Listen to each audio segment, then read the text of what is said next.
Can you explain what licensing footage is?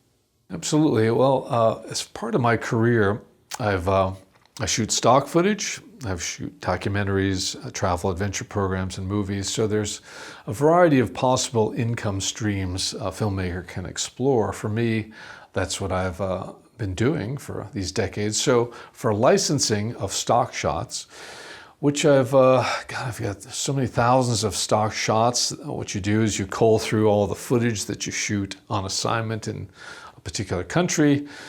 You kind of edit that down to maybe a top 1,000 shots from all this hours of footage you shot, and then you put it on a reel, a digital file, and then you license it to different companies. National Geographic represents thousands of my shots, action shots, motion shots. I don't shoot stills. You could probably do frame grabs these days from 6K, 8K footage, and they could look great, right? But it's all been motion shots I've licensed over time to different companies. So there's Pond 5, there's so many different companies out there, Getty. And what you do is you sign a contract with them. It can be perpetual. I mean, it can be an automatic renewing thing. You can limit it to 5 years. It's up to you. Usually I just let it go in perpetuity because there's no reason not to if you're getting a check. And then you can try to renegotiate sometimes the terms of your contract or how much you're getting per shot. Stock footage, though, has not been as profitable for me anyway as it was in the 90s, in the early 2000s. And that's because there are just so many more people now shooting really high-res shots with iPhones.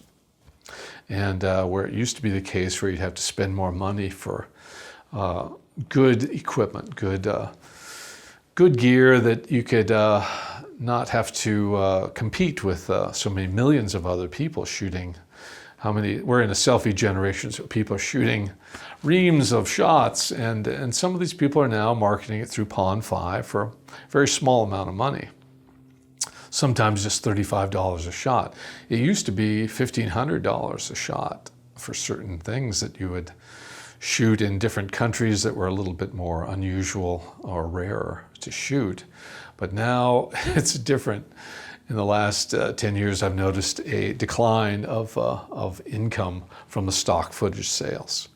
So I don't normally recommend people do that, but it just depends on how aggressive you are at marketing your library and your shots. But you can have as many deals as you want with different companies. You don't have to be exclusive to Nat Geo or to Getty or to any of these others. You can create a whole library of shots, thousands of shots, and offer it to different stock footage libraries.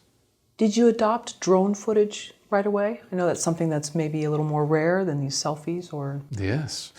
Drone footage, as every filmmaker knows, has changed the entire complexion of filmmaking, the entire, let's say, tools in your toolkit that you can bring to your movie. It used to be, of course, when I was starting out early on, it would be shooting from planes, from helicopters, probably not from balloons, but at least helicopters. Now that was very expensive to do. It was $1,500 an hour to shoot from a helicopter or a plane. And then you'd have to have specialized stabilizing gear as well inside the plane. They'd take a door off and you have to go through this entire rigmarole to do this. And so those were very selective shots and you couldn't afford it often for your shows, depends on your budget. But now, of course, drones are just taken for granted. Now they're so cheap to get. Some of them are still very good and still very cheap.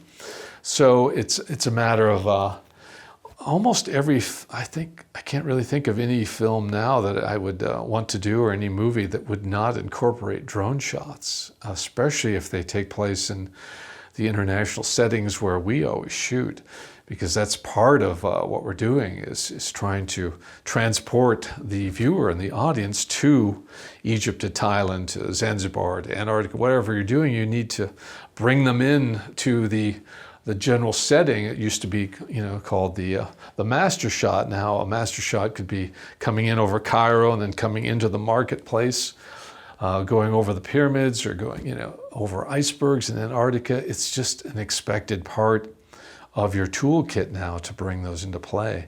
And so, again, depends on the country and their permits. Like I said, Egypt, it's illegal, but most countries you can bring a drone into and shoot.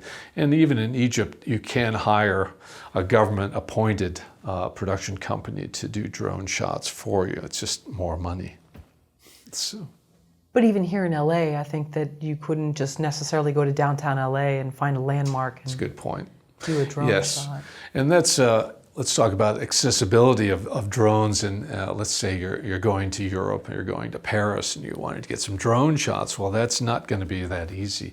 I think what I was referring to before are usually in desert landscapes, or over rivers, or over certain big geographical sites, mountains, or foothills of mountains, and those sorts of things in the country. That's pretty easy. You can do that. But in most country, except for China, again, we have to have all these caveats. If it's a communist country or something like that, those are very tightly controlled. You can't usually shoot with a drone in a communist country. That's pretty tricky. But a lot of countries, dozens and dozens of them, you can bring in a drone and do that. But yeah, like in downtown LA or virtually any city in the US or even a town, there are definitely laws on the books. You can't just fly a drone through downtown LA without special permission. And there's like pilot's license for drones and so on. But again, like a lot of the countries I go to, the laws are a little bit gray. And so sometimes you just take the chance and negotiate when that's, if somebody comes up with their hand out. What types of shots are most marketable if you are to license the footage later on? Very good question. The sense of what are the most popular shots being licensed? For me, since I only focus on international shots, from the ground, from the sea, drone shots, things like that, that only represents 5 to 10% of the marketplace. 90%, I understand from other filmmaker friends who focus on just doing drone shots and stock footage shots in the US, 90% of the demand is for domestic subject matter, not international. Isn't that interesting? I always thought that would be a higher percentage. There'd be more demand for shots from Rome or wherever, But that's not the case. It has more to do with more practical things, because a lot of times stock shots are used for ads, supplemental shots of people working in offices or a product they're trying to sell domestically. So they just need more readily recognizable shots for advertising. And if it's for documentaries, sometimes producers want documentary shots of something that they can't easily get. But still, 90% of the shots that you might be shooting, you might as well focus mostly on domestic-based themes. That's where most of the money is, interestingly enough. That's surprising. Yeah, isn't it? Yeah, I would think that the more unusual shots of other countries would be more popular, but that's not really the case. So I found that to be interesting too.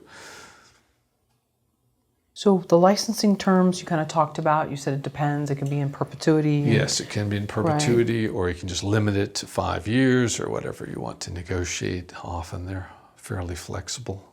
Okay. But they also do, what I didn't mention is they usually want, also with stock footage shots, if you're doing that for part of your income as a filmmaker, you want to be sure you have a sort of provenance line of custody on that model releases. If you're shooting anything to do with people's faces in a crowd or in a market or wherever, in a business setting, wherever you're shooting nationally or internationally, you have to get that model license, have them sign off and pay them $1, whatever it is. It's a nominal thing. Most people don't really care, although sometimes when you bring out a model license, they kind of go, wait a second, are you going to be making a lot of money on this? It almost draws more question to what you're doing.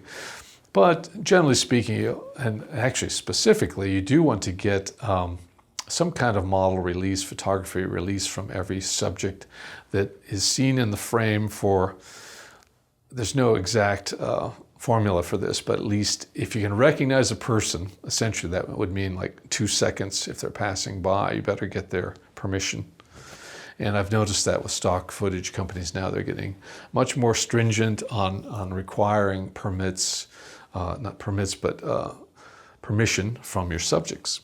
It didn't used to be that way 10, 20, 30 years ago, but now it's more stringent. And even if you photograph, say, the Eiffel Tower with their light show they have every night, that's now copyrighted, that light show, and you can't actually sell a shot of the Eiffel Tower at night without having the permission of whoever designed the light show. Isn't that interesting?